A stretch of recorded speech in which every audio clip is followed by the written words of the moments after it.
श्री राम जय राम जय जय राम।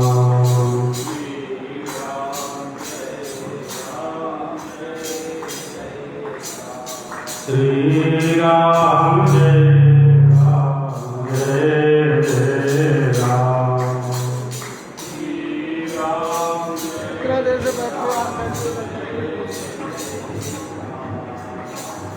मंगल भवन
श्री शिव महापुराण भगवान शिव के वांगमय विग्रह, उनके पुराणावतार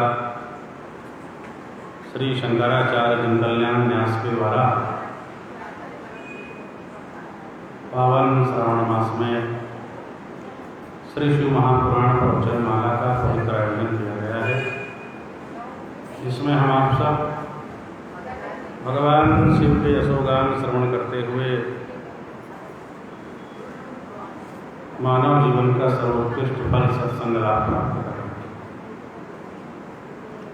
यहाँ विराजमान जगतगुरु शंकराचार्य भगवान के ब्रह्मचारी श्री स्वानंद जी महाराज अपने जीवन को भगवान श्री जानकी रमण की सेवा में लगाए हुए पुजारी जी महाभाग, उनके सहयोगी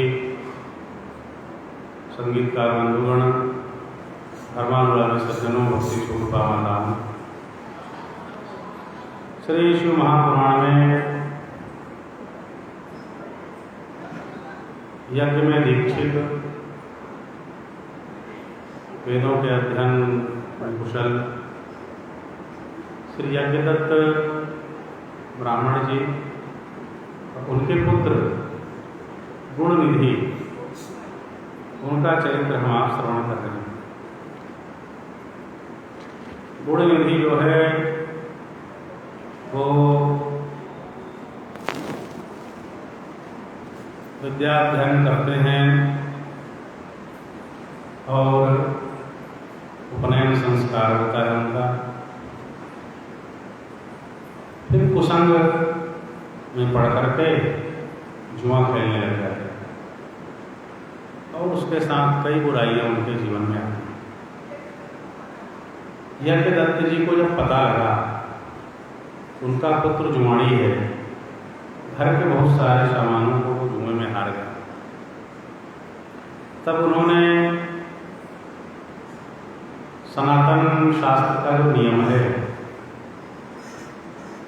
कुलस्यार्थे एकम त्यजे, कुल के रक्षा के लिए, कुल के कल्याण के लिए एक को त्यागना पड़े तो त्याग देना चाहिए। यदि हम नहीं त्यागते हैं, संबंध के मोह में रहते हैं, प्राय होता है, स्वाभाविक बात नहीं, बहुत बड़ी बात है। तो वो जो एक व्यक्ति जो अपने कुल में पथभ्रष्ट हो गया है, जिसका पतन हो गया है, उसके पीछे वो दोष कुल में भी आता है। मान लीजिए वो दोष नहीं आया, उसके द्वारा किया गया पाप जो उसका समर्थन करते हैं, जो उसको त्याग नहीं करते, उनको भी लगता है।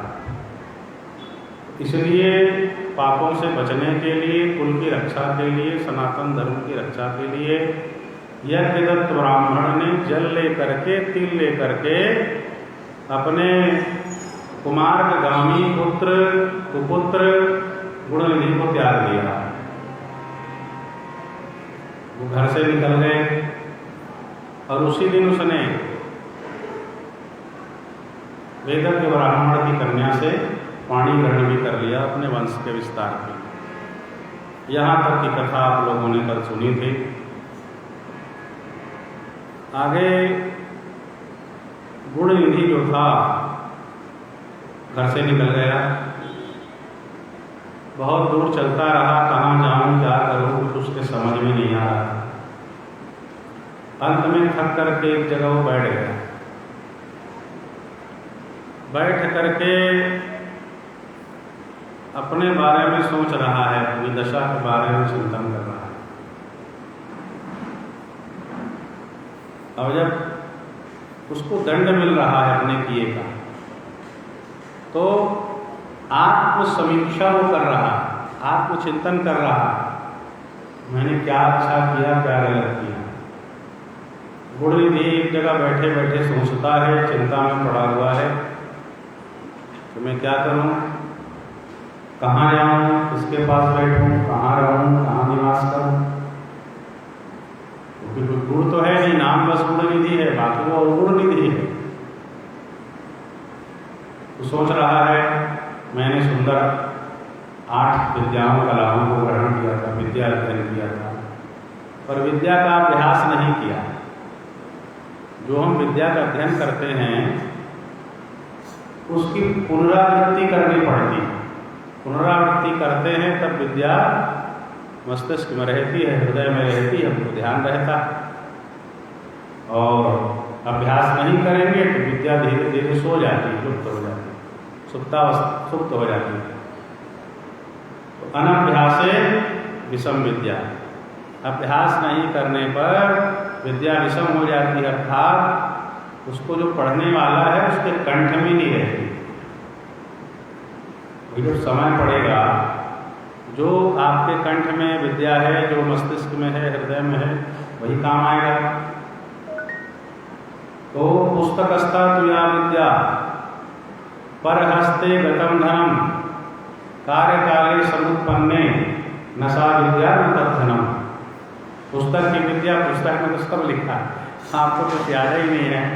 परीक्षा होगी तो परीक्षा में थोड़ी लिख देंगे, पुस्तक में लिखा है उत्तर, तो जो याद रहेगा, यहाँ रहेगा वही उत्तर वहाँ लिखा जाएगा।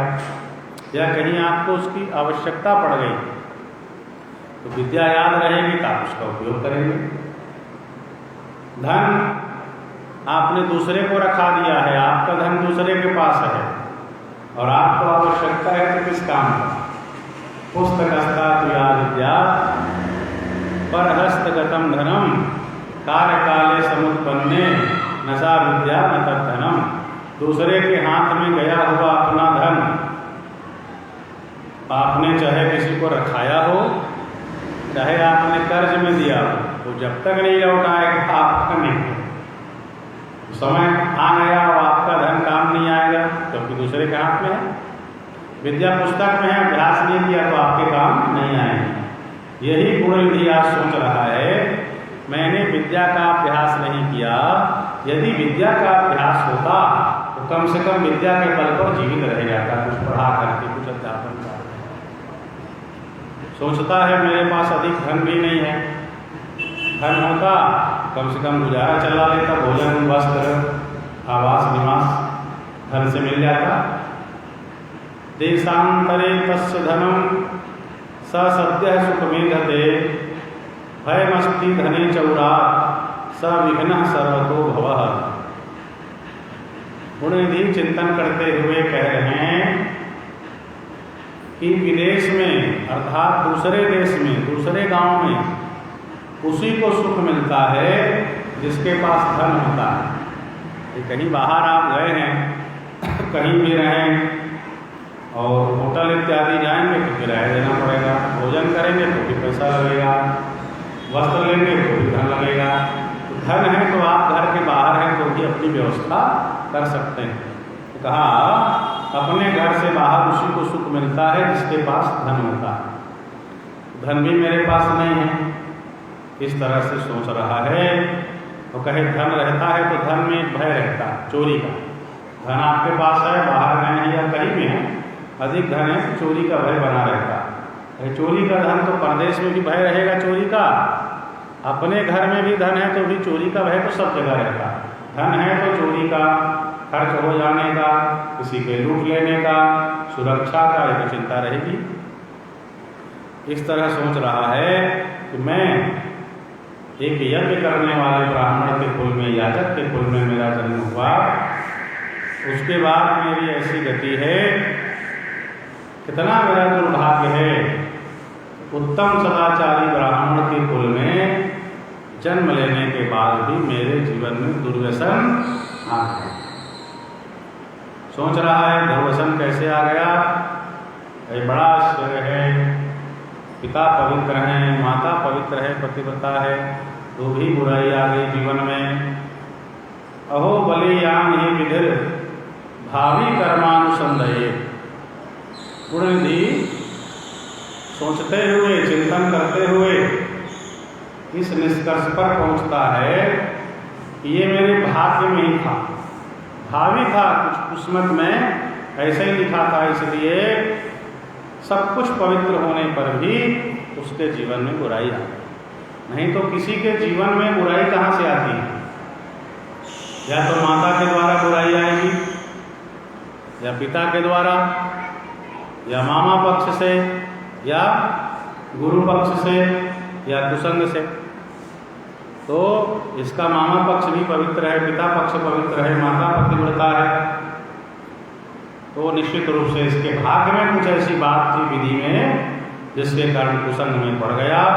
और सब कुछ पवित्र होने के बाद भी कुसंग का प्रभाव इतना प्रबल होता है कि पवित्र ब्राह्मण बिगड़ गया। आपने भागवत में भी कथा सुनी है, अजामिल की कथा। अजामिल भी सुंदर संध्या वंदन करता था, पूजा पाठ करता था, अपने पिता की सेवा करता था। वो जंगल में संध्या लेने के लिए जाता है अजामिल, और उसने वैश्या को किसी के साथ विहार करते हुए देखा, और वैश्या को विहार करते हुए देख करके अजामिल का मन पाप में लग गया, कुमार्ग में लग गया, वैश्या के प्रति आसक्त हो गया अजामिल। क्यों? थोड़े समय का कुसंग अजामिल को मिला, वैश्या को और किसी व्यसनी को, कामी व्यक्ति को विहार करते देखा, अजामिल का पतन हो गया, उसका मन कुमार्ग में लग गया, वैश्या में आसक्त हो गया, वैश्या को लेकर के घर आ गया। तो थोड़े समय से कुसंग के कारण अजामिल का भी पतन हो गया, बिगड़ गया। वो भी वेद का जानकार ब्राह्मण था, सदाचारी था, सन्मार्ग में चलने वाला था।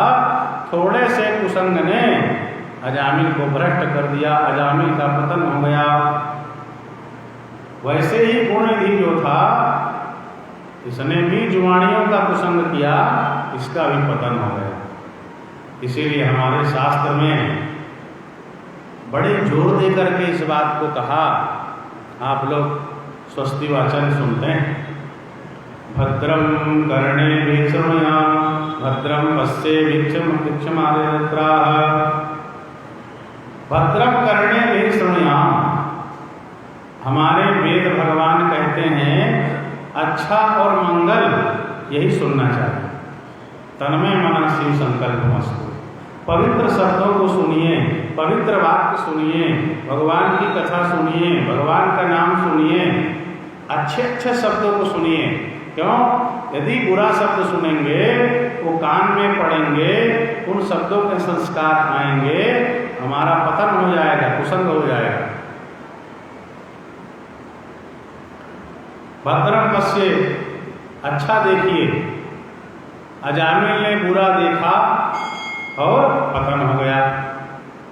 गुण निधि ने जुआड़ियों का संग किया, बुरा देखा, बुरा सुना, गुण निधि का पतन हो गया। इसलिए हमारे शास्त्र सचेत करते हैं, यदि किसी कारण से सत्संग ना कर सको, सदाचारी का संग ना मिले, कथा और संत ना मिले, तो एक बार चल सकता है, पर कुसंग ना हो जीवन में, बुरे व्यक्ति का संग ना हो, इसमें अत्यंत सजग और सावधान रहना चाहिए। तजो मन हरि विमुखन को संग, तजो मन हरि विमुखन को संग, जाके संग कुमति उपजती है, जाके संग कुमति उपजती है, पढ़त भजन में भंग, तजो मन हरि विमुखन को संग। जो भगवान से विमुख हैं, जो काम क्रोध लोभ मोह बुराइयों में फंसे हुए हैं, शराबी हैं, जुआनी हैं, व्यभिचार करने वाले हैं, मांसाहार करने वाले हैं, इनसे बचकर के रहिए। नहीं तो आपको इनको गलत काम करते हुए देख करके आपका भी मन गलत करने का हो सकता है, क्योंकि ज्यादा प्रबल होते हैं, कुसंग जो है ज्यादा प्रबल है, इसलिए खींच लेता है, वो व्यक्ति का पतन हो जाता है। गुण निधि की विद्या कहाँ गई? इतने 8 विद्याओं कलाओं को जानने वाला गुण निधि जुआड़ी के संग में पड़ा, घर का सामान सब बेच बेच के हार गया। अजामिल, उन्होंने भी कितना सुंदर स्वाध्याय किया था, पढ़ा था, संध्या वंदन करते थे, पूजा पाठ करते थे, थोड़ा सा कुसंग में पड़ गए, कहाँ गई विद्या? विद्या धरी रह गई और कुसंग के प्रभाव ने काम कर दिया और इनका पतन हो गया। यद्यपि सत्संग और कुसंग के संबंध में एक श्लोक चर्चा और है, घोरहीन उत्तम प्रकृति काकर सकत कुसंग, चंदन विष व्यापक नहीं लिपटे रहत भुजंग। जो उत्तम प्रकृति के होते हैं, अत्यंत श्रेष्ठ होते हैं, वो कुसंग से उनका पतन नहीं होता। कैसे? कहे चंदन के वृक्ष में सर्प, विषधर सर्प चंदन के वृक्ष को लपेटे रहते हैं, और सर्प के लपेटे रहने के बाद भी चंदन में जहर नहीं आता। चंदन में सांप का असर नहीं होता, और सांप भी बड़ा गजब का, सांप में भी चंदन का असर नहीं होता। ठीक है, चंदन तो उत्तम प्रकृति है, चंदन में सर्प की कोई बुराई विष इत्यादि नहीं आती, पर सांप भी कितना गजब का है, चंदन में लपटा रहेगा, चंदन की कोई खुशबू, चंदन की कोई अच्छाई सर्प में भी नहीं आती। एक उत्तम प्रकृति का सत्संगी है, एक उत्तम प्रकृति का कुसंगी है, न इसका उसमें न उसमें। ये बहुत उच्च स्तर की बात है, जो उत्तम प्रकृति का होना बहुत उच्च स्तर की बात है, भगवान जिसकी रक्षा करते हैं। इसलिए निष्कर्ष यही है, तजो मन हरि विमुखन को संग, जाके संग कुमत उपजत है, पड़त भजन में भंग, तजो मन हरि विमुखन को संग। तो ये जो कुसंग है इसका त्याग करना सबसे ज़्यादा आवश्यक है। हर समय हर पल तो सत्संग होगा नहीं ना। भगवान की सुंदर कृपा है, शंकराचार्य कल्याण न्यास का आयोजन है, 1 महीने सत्संग चला, अब 2-3 दिन बाद विश्राम हो जाएगा।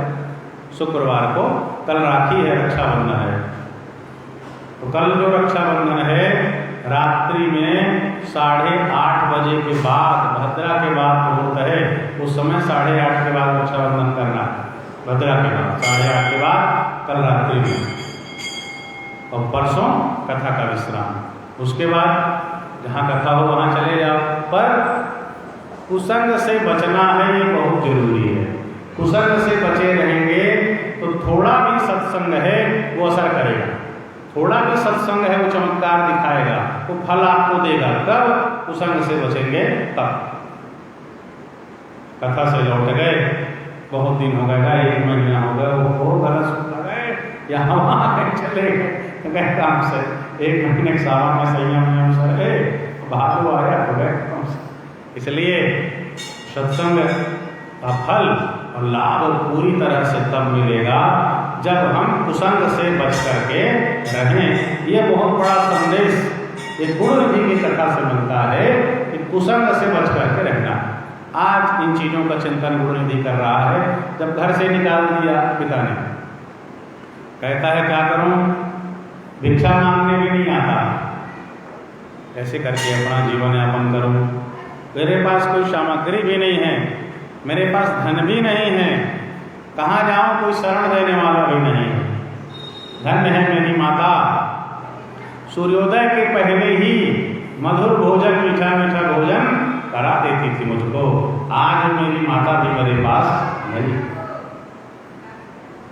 संसार में आपके माता पिता आपके पास हैं, आप सबसे बड़े सौभाग्यशाली हैं। पर जब वो रहते हैं तो लोग उनकी कीमत नहीं समझ पाते। माता पिता हैं तो ग्रह गोचर भी कम कष्ट देते हैं आपको, शनि राहु भी उनको कम सताते हैं जिनके माँ बाप रहते हैं, पर हम समझ नहीं पाते। माता पिता हैं, आप संसार के सबसे बड़े, कुछ नहीं है तो भी धनी हो, और सब कुछ मिल सकता है कब? माता पिता की सेवा करेंगे तब। भगवान भी मिल जाते हैं, आप माता पिता की अच्छे से सेवा करिए, भगवान दर्शन भी दे देंगे। पिता आकाश स्वरूप होते हैं, जो हमारी माता है वो धरती माँ के स्वरूप है।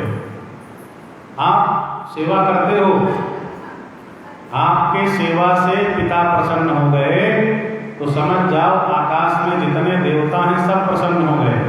तब आपके सेवा से पिता प्रसन्न हो गए, तब आपकी सेवा से आपकी माता प्रसन्न हो गई तो राधा है, सीता है, दुर्गा है, पार्वती है, जितनी धरती की देवियां हैं सब प्रसन्न हो जाएंगी। कब? आपके सेवा से आपकी माता प्रसन्न है तब। और आप लाख मंदिर जाओ, तीर्थ व्रत करो, कुछ भी करो, माता पिता की सेवा नहीं करते हो, माँ बाप आपसे भी दुखी हैं, तो आपसे अभागा संसार में कोई नहीं।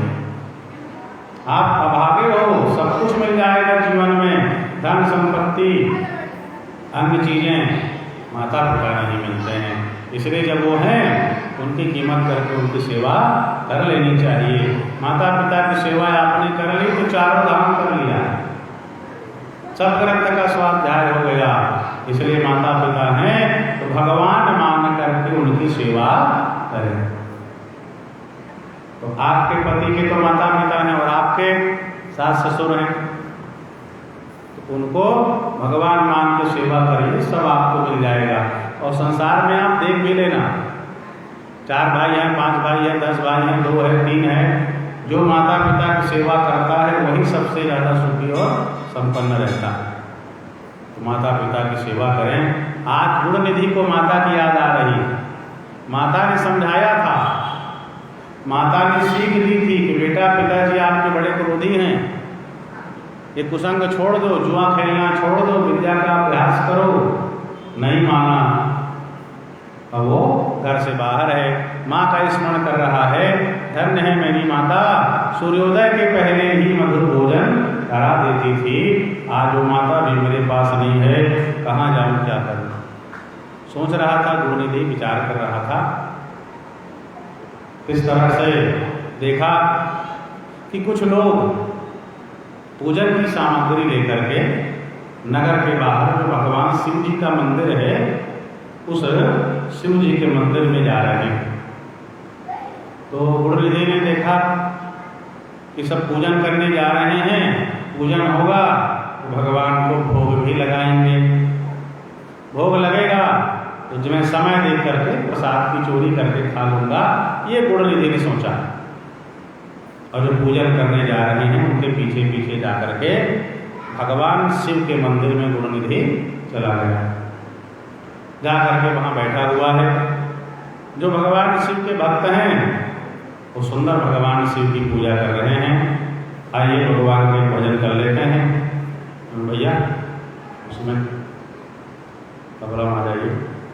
बोलो साम सदा शिव भगवान की, श्री शिव महापुराण की। आज गुरुनिधि सब तरफ से उदास, निराश, हताश। माँ ने समझाया था कुसंग का त्याग कर दे, जुआ खेलना छोड़ दे, नहीं तो कष्ट मिलेगा। तो आज वो दुर्दशा में पड़ा हुआ है। गुरुनिधि कोई जब आश्रय ना मिला तो भगवान शिव के मंदिर में जाके बैठा है। आइए भगवान शिव का स्मरण करते हुए फिर भगवान के मंदिर में कथा में चलेंगे। बोलो साम सदा शिव भगवान की। अब कोई ना सहारा बिन तेरे, महाकाल गंगाधर में। अब कोई ना सहारा बिन तेरे, महाकाल गंगाधर में।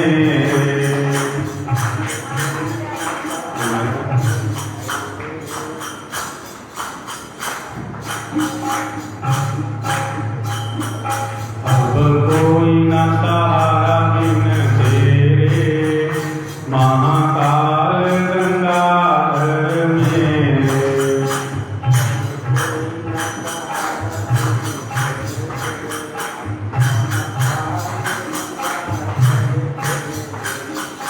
महाकाल गंगाधर मेरे।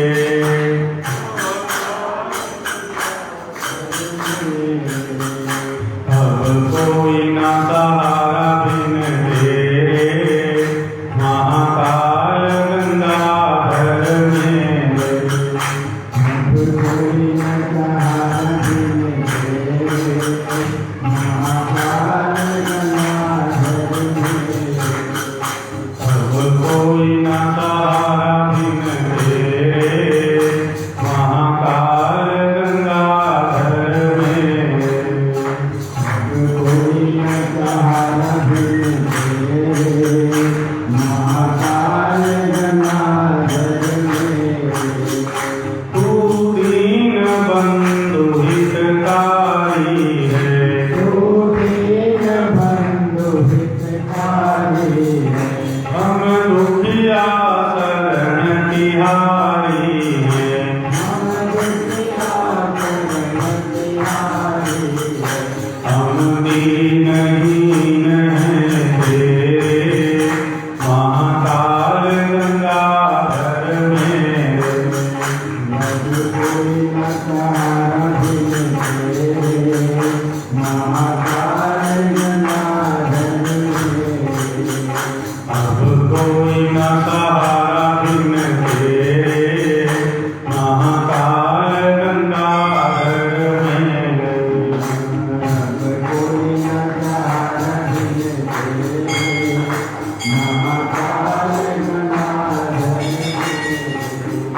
तूने लाखों पापी तारे हैं, तूने लाखों पापी तारे हैं।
शिव जी के मंदिर में बैठा है।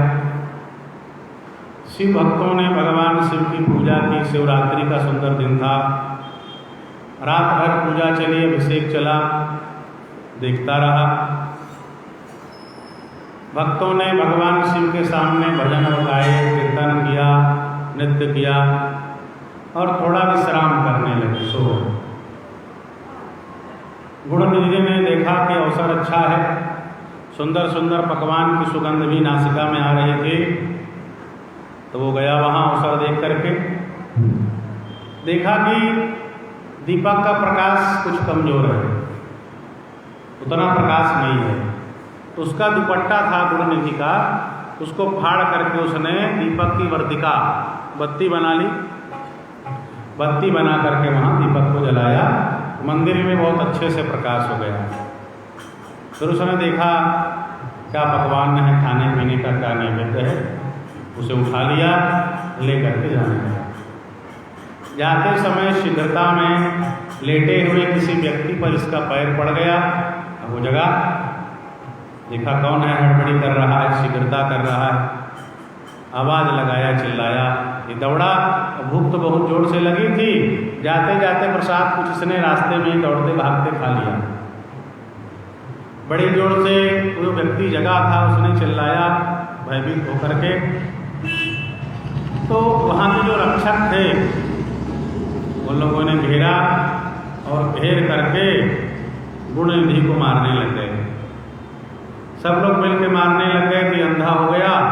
अंत में मार खाते खाते मर गया। और भगवान शिव जी की कृपा रही कि जो प्रसाद था शिव जी का वो ग्रहण कर लिया। अभक्षय नैवेद्यम शिवानुग्रहतो नूनम, ये बहुत बड़ी भगवान की कृपा रही। उसके पुण्य का प्रभाव तो नहीं था, कृपा ही थी कि प्रसाद खा लिया था। यमराज के दूत आए, आकर के उसको बांधा और पकड़ा, ले जाने लगे हम लोग।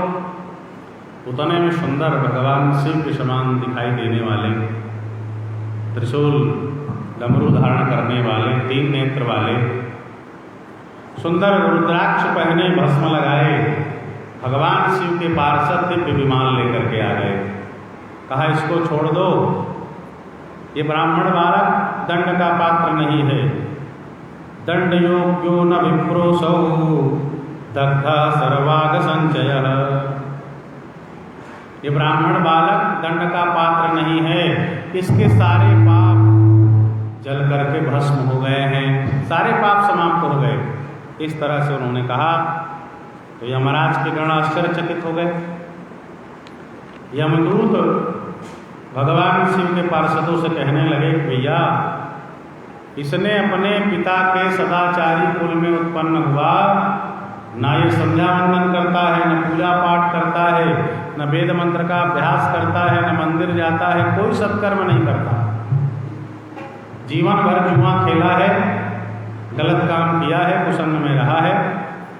इसलिए और क्या बताएं महाराज, शिव निर्माल्य लंघक, शिव के निर्माल्य का लंघन कर दिया। और आप तो भगवान शिव के पार्षद हैं, जानते हैं, शिव निर्माल्य भोक्तारः, शिव निर्माल्य लंघकाः, शिव निर्माल्य दातारः, स्पर्शस्तेषां पुण्यकृत। जो भगवान शिव के निर्माल्य को खाता है, उसका लंघन करता है, लांघ देता है, उसको बांटता है। जो पार्थिव शिवलिंग में चढ़ गया, जो मिट्टी का शिवलिंग बना के पूजन करते हैं पार्थिव शिवलिंग, उस शिवलिंग में जिस वस्तु पदार्थ का स्पर्श हो गया उसको ग्रहण हम लोग नहीं कर सकते, वो चंड का भाग है। कहा इसने तो चोरी भी कर ली, उसको खा भी लिया महाराज, ऐसा जो है उसको तो स्पर्श करने में भी पाप है महाराज, छूना नहीं चाहिए। अब आप कह रहे हैं इसके सारे पाप दग्ध हो गए। विष को जानबूझ करके पी लेना भी श्रेयस्कर है, पर भगवान शिव के वस्तु पदार्थ को कंठ प्राणगत हो तो भी चोरी नहीं करना चाहिए, उसको लांघना नहीं चाहिए। और यदि आपको लगता है गुण निधि ने कुछ अच्छा काम किया है, कुछ पुण्य किया है, तो आप बताओ हमको, आप ज़्यादा जानकार हैं शिव धर्म के संबंध में, आप अधिक जानकार हैं महाराज। शिव के सेवक बोले यमदूत, जो भगवान शिव का धर्म है, सूक्ष्म शिव धर्म है, उसको आप लोग नहीं जानते हो, हम लोग जानते हैं भगवान शिव की कृपा से। कहा ये यज्ञ तब पाप रहित